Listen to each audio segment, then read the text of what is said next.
악귀는 억울하게 죽은 귀신이 귀신 자체의 기운이 커져가지고 악귀가 된 거예요. 거기에 관련된 부적을 써서 가지고 있으면 백발백중 다 퇴치가 돼요. 그때는 더 이상 오지마 하고 방어 벽을 쳐주는 게 부적이라고 보시면 되는 거죠. 귀신에 관련된 부적은 귀신이 움직이는 시간대 써요. 그 귀신을 잡아야 되니까. 신사알이 있거나 촉이 센 친구들은 금방 느끼거든요. 설사를 한다든가 변죽을 부린다든가 바로바로 움직이셔야 된다는 거죠.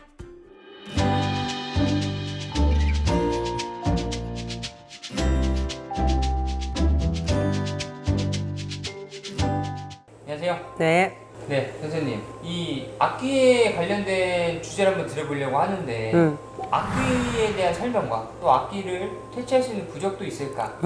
가능해요. 악기란 일단 뭘까요? 악귀는 억울하게 죽은 귀신이 귀신 자체의 기운이 커져가지고 잡귀가 아니고 악귀가 된 거예요. 그러면 이 악귀는 자유자재로 기운을 쓸 수 있다는 거예요. 남을 해코지 할 수도 있고 해칠 수도 있고 범할 수도 있고 자기가 원하는 대로 목표 달성도 할 수 있다는 그게 악귀예요. 잡귀는 그게 어려워요. 잡귀는 내 에너지를 쓸 수 없어요. 그냥 잡신이니까. 근데 악귀는 가능해요. 스스로 자기 기운을 커지게 만들어 버렸으니까. 악기가 일반인한테 오기는 쉽지 않아요. 그래서 우리가 옛날에 오래된 고가구나 오래된 물건 함부로 받으면 안 된다라고 내가 말씀드린 적이 있어. 그게 잡기 때문에 그러는 거거든요. 근데 만약에 집안 대대로 물려놓은 막 병풍이거나 막 머리장이거나 우리 집에 대대로 물려온 막 머리빗 같은 거를 막 받았어. 그러면 이거는 악기가 쓰일 요지가 정말 많다고 내가 설명드린 적이 있어요. 그러면 악기가 쓰였는데 처음에 쓰인지를 몰라. 시간이 지나면 지날수록 나중에는 내가 낸지 놈이 난지 그때는 악기가 이미 내 몸에 다 쓰인 거거든. 자리 잡은 거거든요. 그때는 퇴치하기도 되게 어려워요. 근데 초창기에 잡신이 쓰였을 때는 금방 알아요. 설사를 한다든지 아니면 막 잠결에 딴소리를 헛소리를 한다든지 아니면 분명히 방금까지 기분이 좋았는데 순간 뭘 보고 나서 기분이 짜증이 엄청 난다든지 변덕을 많이 부려. 잡신은 잡기가 씌이면 그때는 뭐 악기 퇴치 부적이든 잡기 퇴치 부적이든 거기에 관련된 부적을 써서 가지고 있으면 백발백중 다 퇴치가 돼요. 빙의 퇴치까지 가지 않아도 돼요. 빙의는 잡기라는 거랑 나랑 한 몸이 됐을 때 나랑 이 잡신이랑 분리시키는 걸 빙의 퇴치인 거고, 잡기를 소멸시키거나 악기를 없애는 건 이미 나랑 한 몸이 되기 전이란 뜻이에요. 왔다 갔다 하는 상태. 그때는 더 이상 오지마 하고 방어벽을 쳐주는 게 부적이라고 보시면 되는 거죠.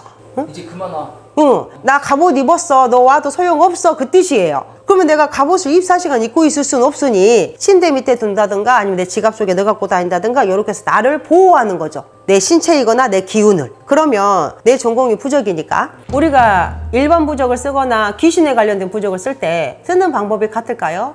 아침 먹는 거랑 저녁 먹는 거랑 밥상도 달라야 돼. 그래야 신랑들이 밥 먹잖아. 아침 줬던 콩나물 먹고 그대로 주면 저녁에 안 먹어. 왜? 기분 나쁘다고. 부적도 마찬가지예요. 재수부적이거나 그 사람에 필요한 부적을 쓸 때는 그 사람 사주에 맞춰서 부적을 그 시간대에 맞춰서 쓰거든요. 근데 예를 들어서 잡기거나 악기거나 귀신에 관련된 부적은 귀신이 움직이는 시간대 써요. 그 귀신을 잡아야 되니까. 가둬두는 기운을 활용해야 되니까. 그러면 우리가 보통 귀신이 움직이는 시간은 축시라고 해요. 조상이 움직이고 나서 귀신이 움직이거든요. 그럼 새벽 1시부터 3시 사이에 귀신 잡는 부적을 써요. 그리고 인시, 세상의 만물이 깨어난 인시에 마무리 기도를 하죠. 그게 귀신을 퇴치하거나 없애는 부적을 쓰는 요령이란 말이죠. 그럼 남들처럼 그냥 낮에 내일 지금 쓸 테니까 좀 이따 와. 그거는 택도 없다는 뜻이야. 그런 집은 절대 가시면 안 된다는 뜻이고, 시간을 가르고 날을 갈라서 써도 정말 조심스럽거든요. 붓도 다르고 주사도 다르고 다 달라요. 시간도 그래서 다르는 것 뿐이야. 근데 똑같은 시간에 똑같은 주사로 똑같이 써가지고는 아무리 신이 연금을 해도 잡는데 한계가 있다 이 말이죠. 음식을 아무리 잘하는 사람이, 한식을 진짜 잘 만드는 사람이 양식을 만들려고 치면 못 만들어요. 똑같은 거예요. 그죠? 양식은 양식 스타일이 있는 거고, 이게 나는 굿하는 사람이니까 굿이 주 전공이니까 뭐 이렇게 하면 돼. 그게 아니라는 거죠. 원리가 자체가 다르다는 거예요. 그러니까 아무 부적이나 막 갖고 있다고 해서 효과가 있는 건 아니라는 거. 그것도 조심해야 되고, 가릴 건 가리셔야지 먹혀요.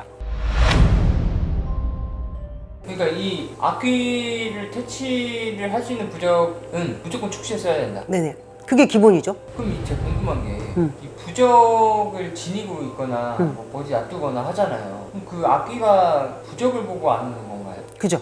보호막이니까. 그러면 귀신이 언제 제일 많이 올까요? 아까 귀신이 몇 시에 움직인다고? 축시. 응. 그때 내가 뭐 하고 있어? 부적.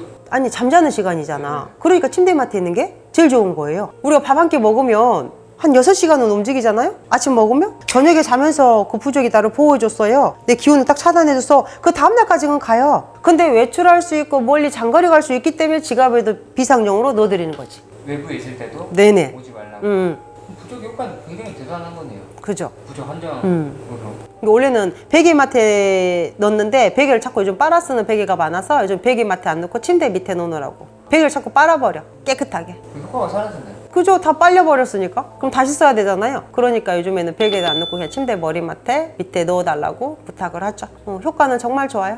이게 악기가 쓰였거나 작기가 쓰였을 때 우리가 보통 평균적으로 느끼기에는 일반인이 느끼기까지 시간이 정말 오래 걸려요. 근데 신사알이 있거나 촉이 센 친구들은 금방 느끼거든요. 설사를 한다든가 변죽을 부린다든가 몸이 막 이상하다든가 어깨가 막 짓누른다든가 그러면 잡신이 쓰였거나 어떤 기운이 탔다는 거니까 그때는 바로바로 움직이셔야 된다는 거죠. 그냥 평균적으로 쓰는 그런 부적이 아니고 부적 쓰는 방법이 다르고 행하는 게 다르니까 신중해서 잘 선택하셔서 쓰시는 게 도움이 많이 되실 거예요. 감사합니다. 네.